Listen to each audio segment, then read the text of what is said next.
Welcome to the Musée du Luxembourg.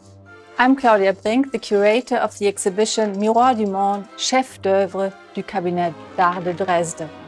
In the exhibition, we are showing about 120 objects from the Dresden State Art Collections that were collected between the 16th and the 18th century.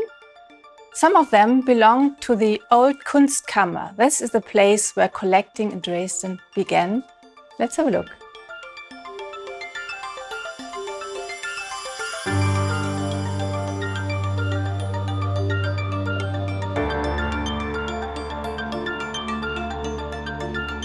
The Kunstkammer, or Cabinet of Curiosities, was founded by Elector Augustus around 1560. It contained not only works of art, but also exceptional things from nature, technical instruments or tools and books. The rarer an object was, the more highly it was valued. Therefore, the collectors had a special interest in things that had been unknown in Europe so far. The Kunstkammer was regarded as a world en miniature, as a mirror of knowledge about the world, or rather of what people believed to know about it. Kunstkammern were established all over Europe. They were used for representation because outstanding works of art, technical innovations, or objects of non-European origin were the best way to demonstrate wealth, global trade relations, and political power. The materials unknown to Europe were particularly fascinating.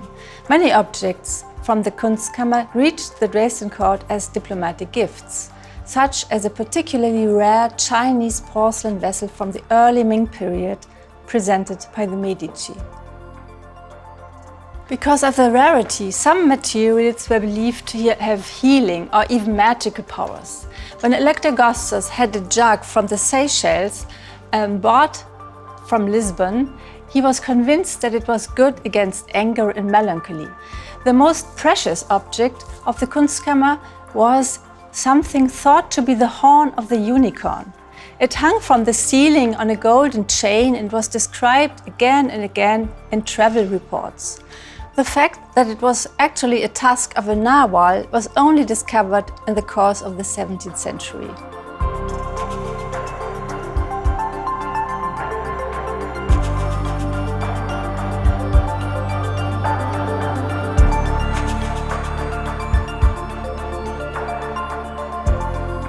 Seashells, rock crystal, precious stones, ivory, coconut, gold and silver.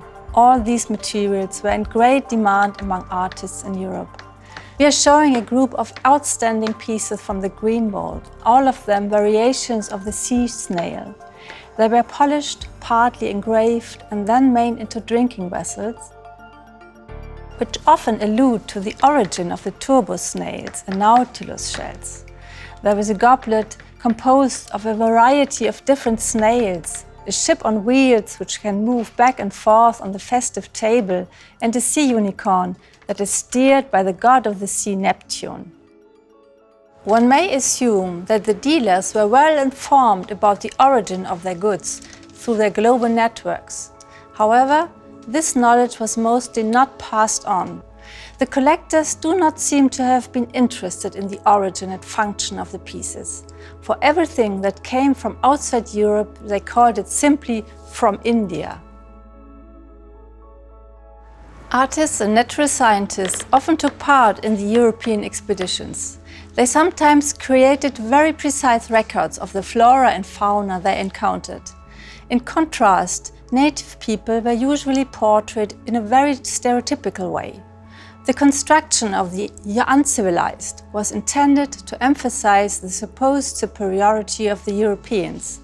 Numerous examples of such stereotypes can be found in the courtly art of the time, which continue to have an impact today. In each of the 7 chapters, we integrated a contemporary work of art. By means of this, the exhibition builds a bridge to the present. The selected works deal with issues of our time, such as the colonial past or questions of cultural appropriation. In doing so, we wanted to create a space for reflection on the historical works and the circumstances in which they were created. In the context of the Turkish Chamber, Peggy Boot examines the mechanism of representation. With a red carpet, she chooses a highly symbolic material that is used in the cultural sphere as well as in the politics when it comes to celebrating success and power.